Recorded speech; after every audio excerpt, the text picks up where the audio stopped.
ایک آدمی تھا تو اس کی بیوی انتقال کر گئی اور اس نے طلاق دے دی۔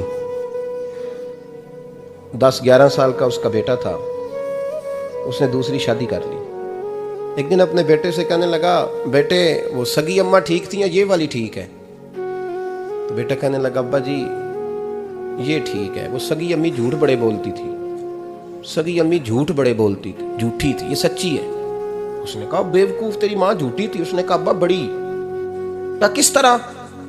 کہنے لگا، ابا جی میں نا کبھی، آپ کو پتہ میں شرارتی ہوں، کبھی میں شرارت کرتا تھا نا، کوئی برتن توڑ دیتا تھا تو میری سگی اماں مجھے تھپڑ مار کے باہر نکالتی تھی، کہتی تھی میں تالا لگاؤں گی باورچی خانے کو، تجھے ساری رات روٹی نہیں دینی، تو آج بھوکا ہی رہے گا، بالکل نہیں دینا، ساری رات نہیں دینا۔ بڑے دعوے کرتی تھی، قسمیں اٹھاتی تھی، پر بڑی جھوٹی تھی۔ آدھا گھنٹہ بھی نہیں گزرتا تھا تو گلیوں میں مجھے ڈھونڈنے لگ جاتی تھی، اور لا کے نا تو غلطی میری ہوتی تھی، رونا میری اماں شروع کر دیتی تھی، وے اوے مینوں نہ ستایا کر وے پترا۔ پھر میری مرضی کا کھانا مجھے پکا کے دیتی تھی، میری مرضی کا، اور پھر میری اماں مجھے تحفہ بھی دیتی تھی۔ ابا جی وہ جھوٹی تھی، پہلے کہہ رہی تھی ساری رات نہیں دینا، اب آدھا گھنٹہ، یہ بڑی سچی ہے جواب آئی ہے۔ میں شرارت کرتا ہوں تو تھپڑ مار کے نکال دیتی ہے، کہتی ہے روٹی نہیں دینی، پھر میں ساری رات رو کے گزارتا ہوں پر نہیں دیتی۔ یہ سچی ہے، وہ جھوٹی تھی۔ تو ماں کے درد کو کیا سمجھے؟ بچے تو کہتے ہیں اماں نے ہمیں قید کر دیا، اماں کہتی ہے میری مرضی سے کھاؤ، اور تجھے نہیں پتا اس نے قید نہیں کیا، وہ تم سے پیار بڑا سچا کرتی، اور بڑا سچا پیار کرتی ہے تیرے ساتھ، بڑا سچا کہ میرے جیسے پیر کے ہاتھ میں 5000 روپیہ نذرانہ دو نا، پیر صاحب دعا کرنا، تو پیر صاحب نے دعا پکی یاد کی ہوئی ہے سب کے لیے، رٹی رٹائی، اللہ خیر کرے، اللہ بھلا کرے، اور سب کے لیے رٹا لگایا ہوا ہے۔ اور اماں کو بیٹا ویسے ہی کہہ جائے، ویسے ہی، اماں میں انٹرویو دینے جا رہا ہوں، ذرا دعا کرنا، وہ بیبیاں منگا کے دعائے تنجینہ پڑھانا شروع کر دیتی ہے، اور ساری رات مسلح پہ بیٹھی۔ اس درد کو سمجھنا۔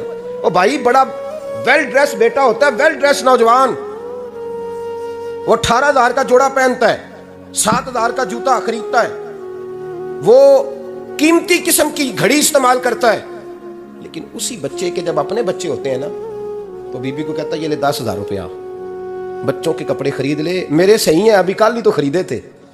اور باپ، اور تو سمجھا ہی نہیں یار، 30 سال باپ نے جوانی ساری سعودی عرب کو دے دی، لیکن تیرا خیال رکھا تو ماں باپ کے بارے میں۔ اور یہاں بچے حساب کرتے پھرتے ہیں، بھائی تو پچھلے مہینے بھی 5,000 دیتا سی، تسی پیسے اندر کر دے کی ہو، ماں باپ سے حساب کرتا ہے تو۔ ماں اور باپ یہ تو حسن ہے زندگی کا، یہ تو وقار ہے انسان کا۔ جب تک ماں باپ کا ہاتھ پکڑ کے چلو گے نا، رستے سیدھے رہیں گے، اور جس دن انگلی چھوڑ کے سڑک پہ نکلنا پڑا نا، سر چکرانے لگے گا۔ یاد رکھنا، یہ بڑا مشکل کام ہوتا ہے۔ لوگوں کا تو رخ ہی اس دن واضح ہوتا ہے جس دن آدمی سائے سے محروم ہوتا ہے، ماں اور باپ۔ اب یہ بھی سن لیں، نبی پاک صلی اللہ تعالیٰ علیہ وآلہ وسلم نے ماں باپ کے لیے فرمایا، ہما جنتک و نارک، یہی تیری جنت ہے اور یہی تیرے لیے جہنم ہے۔ اگر یہ راضی ہو گئے تو تیرے لیے جنت ہے، ناراض ہو گئے تو چاہے تو 100 پیر کے مزار پہ حاضری دے آ، لیکن جب تک ابا راضی نہیں اتنی دیر تک اللہ راضی۔ یہ حدیث پاک ہے، حضور نے فرمایا جس کے والد راضی اس کا اللہ راضی، اور جس کا باپ ناراض اس کا اللہ۔ ہاں بے شک، اب یہ حدیث ہے نا تو سارے ولی ایک طرف بیٹھ جائیں، کہیں یا اللہ بخش دے مرید کو، لیکن اگر ابا کہے یا اللہ نہ معاف کرنا، تو اللہ ان اولیاء کی نہیں مانتا، والد کی مانتا ہے۔ اس لیے بلے شاہ آسمانی اڈ دیاں پڑھنا ہے، جیڑا گھر بیٹھا انہوں پڑھیا ہی نہیں۔ بھائی یاد رکھو، ماں باپ سے پیار کرو، ان کی خدمت کرو، ان کے پاس بیٹھا کرو، اور ماں باپ کو ٹائم دیں، وقت دیں، چند گھڑیاں ان کے پاس بیٹھیں۔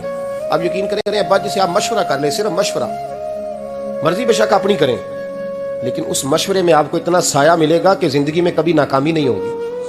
تو پھٹے پہ جو نلائق ہماری طرح کا بیٹھا ہے اس سے مشورہ لینا ہے، والد سے نہیں لینا۔